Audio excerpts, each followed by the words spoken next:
Learn fiber optics with Senko. A data center is a dedicated space within a building or a group of buildings used for storing data and sharing critical applications. Since the advent of the digital era, there were reported to be more than 7 million data centers that have been built worldwide. As the demand for more capacity and higher bandwidths continue in an upward trajectory, so does the technology needed to support it. Information to and within data centers must flow across many layers, which makes connectivity design a critical aspect. The most commonly deployed architecture in data centers is the two-layer, fully meshed leaf and spine architecture. The leaf layer is composed of switches that connect to end devices, such as servers, while the spine layer can be a layer 3 switch that serves as the backbone of the network. This will require more fiber cables to be run, since each leaf must be connected to every spine device. The common bit rates, reach, and medium interconnecting the various data center elements are as shown, and they will undoubtedly increase in the future. Let's have a look at the layout of a typical data center and the connections between the spine, leaf, and servers. The routers and spine switches are usually housed in the main distribution area, while the leaf switches are in the horizontal distribution area. The servers makes up the bulk of the equipment in the data center.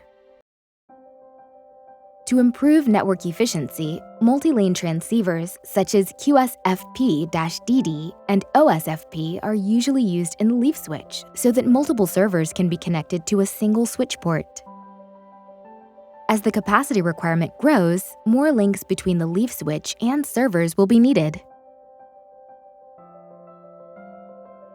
In this example, let's assume that we have 8 units of 1RU leaf switches in a rack, and a total of 112 servers are linked to a single RU leaf switch. There will be a total of 896 optical links between the server racks and the leaf switch rack. It would be inefficient to take the point-to-point approach because the amount of optical jumpers will be overwhelming.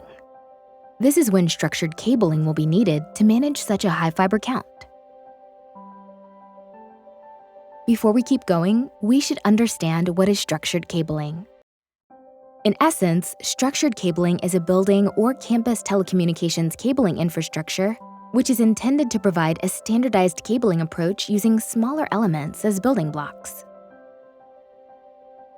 Structured cabling will then deliver predictable performance, flexibility that maximizes system availability, redundancy, and scalability for future demand. With a structured cabling approach, the final result is a more organized and well-managed network when compared to the point-to-point method. With structured cabling, the number of cables are reduced between the leaf switches and servers from 896 jumpers to only 112 MPO trunk cables. Applying the conventional LC to MPO structured cabling approach, the links from the server to the patch panel are commonly LC to LC jumpers. LC to MPO cassette modules are deployed within the top of rack patch panels. Then the link from the patch panels to the switch rack will be MPO jumpers or trunk cables. Again, LC to MPO cassettes will be used at the switch rack, and LC to LC jumpers will be patched from the panels at the switch rack to the transceivers on the switches. Fundamentally, the use of structured cabling makes cabling more efficient. In the top of rack patch panel, the LC connectors of the cassette modules are presented in the front, while MPO connectors from trunk cables are connected at the back. In conventional setups, the LC to MPO cassette combines individual LC links from the servers into a single MPO trunk cable. Using another LC to MPO cassette, the MPO trunk cable is then broken out back into individual LC duplex connectors at the leaf switch. This requires the use of LC to MPO cassettes, which essentially houses an MPO to LC fan-out cord. The use of these modules adds to the overall deployment costs. The additional connectors in the module increase the insertion loss by an average of 0.5 dB when using high-quality interconnect solutions. Inherently, more components in the optical path add to the potential points of failure in the network. The introduction of the SN connector improves upon the conventional structured cabling. Comparing the conventional structured cabling method with the SN cabling method, the LC to MPO cassettes can be replaced by just a simple quad SN adapter while maintaining the advantages of high-density connectivity with the use of SN Uniboot connectors in the trunk cable. The SN Uniboot connector is designed with the ability to break out the fibers into individual duplex SN connectors. Expanding on the cabling changes with the use of SN connectors, it is possible to see the many benefits of this approach. Cassette modules are no longer required as the SN Uniboot 8-fiber trunk cable can be connected directly to the top of rack patch panels. This reduces the number of connections, which saves on overall deployment cost and improves optical performance. In addition, the smaller connector footprint can also increase connection density in the patch panel. The lower number of components in the rack improves airflow, which helps with cooling needs. Unlike MPO connectors, each of the SN connectors can be mated and demated separately without affecting the adjacent connections, which eases troubleshooting and deployment.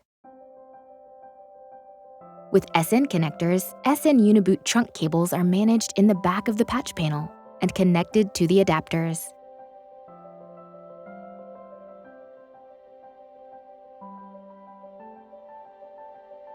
In the front, individual SN connectors can be independently patched as and when needed.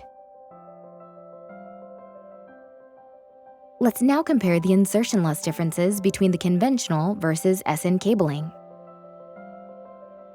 Considering only the top of rack patch panels, and assuming the insertion loss are 0.25 dB per connection, the conventional method will have an estimated loss of 1 dB with each cassette having 2 connections. With the simplified SN method, the estimated total loss is only 0.5 dB. The versatility of the SN connector enables multiple different cabling approaches. The following are a couple of examples, but there are endless possibilities. In this example, instead of having the SN Uniboot connectors as the trunk cable connector, the SN MT8 connectors can be patched at the back of the patch panel.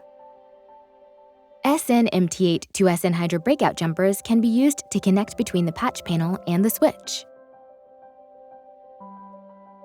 If we utilize the SN MT16, we can have an SN MT16 to dual SN Uniboot as the trunk cable, and also as the breakout jumper from the switch patch panel to the transceivers at the switches. The use of SN MT16 connector will allow for a reduced number of trunk cables between the switch and server racks.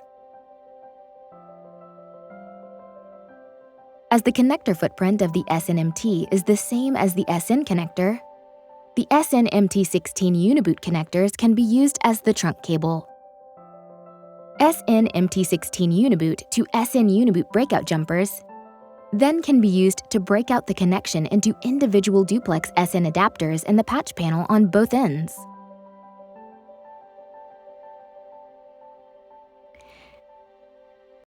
If the server uses the MPO-based transceivers, the SN-MT8 or 16 can be used. An MPO to SN-MT jumper can be the connection between the server and patch panel, while the trunking can be installed using the SN-MT Uniboot connector to improve density. In the switch rack, SN-MT jumpers can be deployed to connect between the patch panel and the switch. Due to the flexibility of the SN connector, MPO networks using cassette modules can be simplified to just a breakout jumper.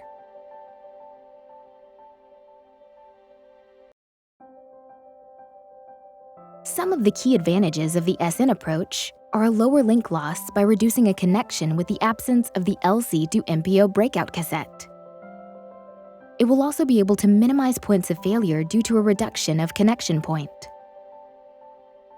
The SNMTs use 200-micron cladding rollable ribbon fibers that will significantly reduce the cable's outer diameter. This will not only reduce space and weight required in cable trunking, but also promote better airflow with less components. The absence of the cassette modules also simplifies logistics and inventory management.